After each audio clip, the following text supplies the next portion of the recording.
Geldiğim günden beri size söylediğim bir şey vardı. İşçilerin hiç kimseye ihtiyacı yok. Ben bir belediye başkanı olarak işçi kardeşlerimin yanındayım. Dolayısıyla bazılarının süslü püslü laflarına inanmayın. Verilebilecek ne varsa veririm. İşçi kardeşlerime gereken bütün hizmeti, çalışmayı yaparım. Siz de ona göre hem kendi geleceğinizi hem çocuklarınızın geleceğini düşünerek sendikal faaliyetlerde bulununca sadece sendikanın sizden faydalandığı değil, sizin faydalandığınız bir sistemi kurun ve bu sistem üzerinde kendi haklarınızı savunun. Biz de elimizden gelen bütün çabayı, gayreti sarf ederek sizlere belediyemizin ve ülkemizin imkanları doğrultusunda gereken katkıyı yapalım.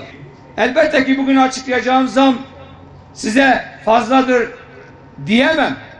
Ücretiniz yeterlidir bugünkü piyasa şartlarında diyemem. Ama bizim önümüzde bir işletmemiz var, belediyemiz var, geliri var, hesabı var, maaşı var, gideri var. Ona göre birçok belediye 3 ay, 4 ay, 5 aydır maaş ödeyemiyor. Ben 2 gün önce İsparta'da belediye başkanları toplantısındaydım. Oradaki belediyelerin durumu Ağrı Belediyesi'nden çok iyi olmasına rağmen 3 maaş ödeyemiyorum diyen belediye başkanı arkadaşlarım var. Ben hiçbir işçi kardeşimden üstün değilim. İşçi kardeşimin ayağı benim başımın gözümün üzerinde. Seviyorum. Onların mutlu olmasını istiyorum. Ama onlardan da beklentilerim var. Diyorum ki şehir zenginleştikçe, gelirimiz arttıkça sizin geliriniz artacak. Ne olursunuz minibüslerinize sahip çıkın. Ne olursunuz otobüslerinize sahip çıkın. 0 otobüs getirdik. Ben işçi kardeşlerimin yanındayım. Ben sizin zengin olmanızı istiyorum.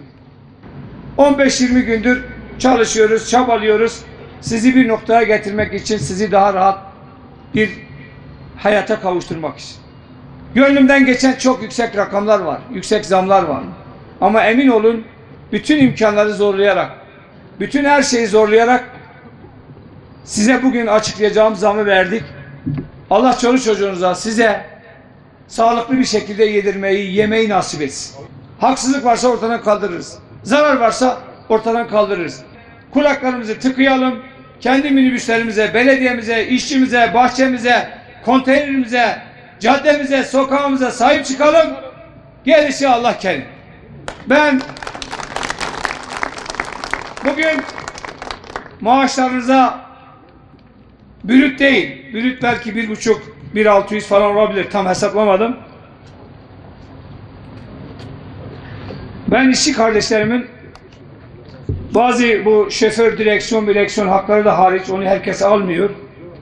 Onu öyle bir zamın içine koymuyoruz. Zaten alan alıyor, almayan almıyor. Ama ben gönül rahatlığı içerisinde hepinizin maaşlarına 1000 lira net para yansıyacak. Size hayırlı uğurlu olsun. Size hayırlı uğurlu olsun.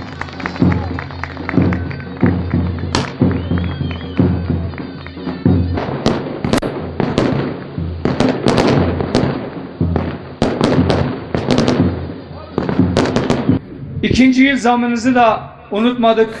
Asgari ücret oranında sizin kendi teklifinizde arkadaşlarınızın aynen kabul ettim. Ama o bile benim içime sinmedi. O bile benim içime sinmedi. İnşallah ek bir protokolle seneye eğer o asgari ücret zamını yeteri bulmazsam yine güzellikler yapacağıma dair size söz veriyorum. Siz yalnız değilsiniz. İlk defa Ağrı Belediye'mizin şirketinde bir toplu iş sözleşmesi imzalayacağız.